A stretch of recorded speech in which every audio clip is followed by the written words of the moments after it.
जय श्री कृष्ण। श्रीमद् भगवत गीता अध्याय 6 श्लोक 9।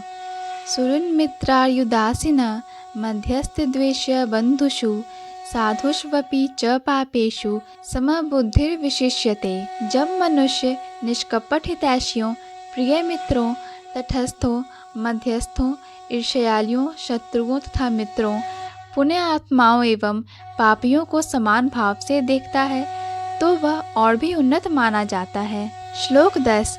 योगी युञ्जित सततम आत्मानं रहसि स्थितः एकाकी यत चित्त आत्मा निराशीर परिग्रह। योगी को चाहिए कि वह सदैव अपने शरीर, मन तथा आत्मा को परमेश्वर में लगाए, एकांत स्थान में रहे और बड़ी सावधानी के साथ अपने मन को वश में करे।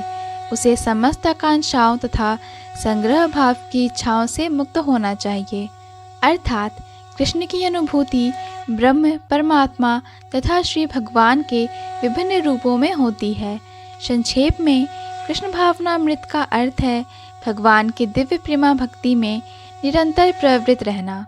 किंतु जो लोग निराकार ब्रह्म अथवा अंतर्यामी परमात्मा के प्रति आसक्त होते हैं वे भी आंशिक रूप से कृष्ण भावना भावित हैं, क्योंकि निराकार ब्रह्म कृष्ण की आध्यात्मिक किरण है और परमात्मा कृष्ण का सर्वव्यापी आंशिक विस्तार होता है। इस प्रकार निर्विशेषवादी तथा ध्यान योगी भी अपरोक्ष रूप से कृष्ण भावना भावित होते हैं।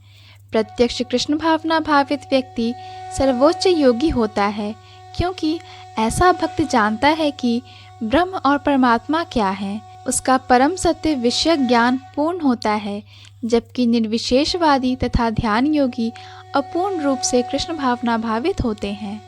इतने पर भी इन सबों को अपने अपने कार्यों में निरंतर लगे रहने का आदेश दिया जाता है, जिससे वे देर सवेर परम सिद्धि प्राप्त कर सकें। योगी का पहला कर्तव्य है कि वह कृष्ण पर अपना ध्यान सदैव एकाग्र रखे। उसे सदैव कृष्ण का चिंतन करना चाहिए और एक क्षण के लिए भी उन्हें नहीं भूलना चाहिए। परमेश्वर में मन की एकाग्रता ही समाधि कहलाती है। मन को एकाग्र करने के लिए सदैव एकांतवास करना चाहिए और बाहरी उपद्रवों से बचना चाहिए। योगी को चाहिए कि वह अनुकूल परिस्थितियों को ग्रहण करे और प्रतिकूल परिस्थितियों को त्याग दे, जिससे उसकी अनुभूति पर कोई प्रभाव ना पड़े। पूर्ण संकल्प कर लेने पर उसे उन व्यर्थ की वस्तुओं के पीछे नहीं पड़ना चाहिए जो परिग्रह भाव में उसे फंसा ले। ये सारी सिद्धियां तथा सावधानियां तभी पूर्ण रूपेण कार्यान्वित हो सकती हैं जब मनुष्य प्रत्यक्षतः कृष्ण भावना भावित हो, क्योंकि साक्षात कृष्ण भावनामृत का अर्थ है आत्मोत्सर्ग, जिसमें संग्रह भाव के लिए लेश मात्र स्थान नहीं होता। कृष्ण भावना भावित व्यक्ति भली भांति जानता रहता है कि प्रत्येक वस्तु श्री कृष्ण की है। फलस्वरूप वह सभी प्रकार के परिग्रह भाव से मुक्त रहता है। इस प्रकार वह अपने लिए किसी वस्तु की लालसा नहीं करता। वह जानता है कि किस प्रकार कृष्ण भावनामृत के अनुरूप वस्तुओं को स्वीकार किया जाता है, कृष्ण भावनामृत के प्रतिकूल वस्तुओं को परित्याग कर दिया जाता है। वह सदैव भौतिक वस्तुओं से दूर रहता है, क्योंकि वह दिव्य होता है और कृष्ण भावनामृत से रहित व्यक्तियों से किसी प्रकार का सरोकार न रखने के कारण सदा अकेला रहता है। अतः कृष्ण भावनामृत में रहने वाला व्यक्ति पूर्ण योगी होता है। जय श्री कृष्ण।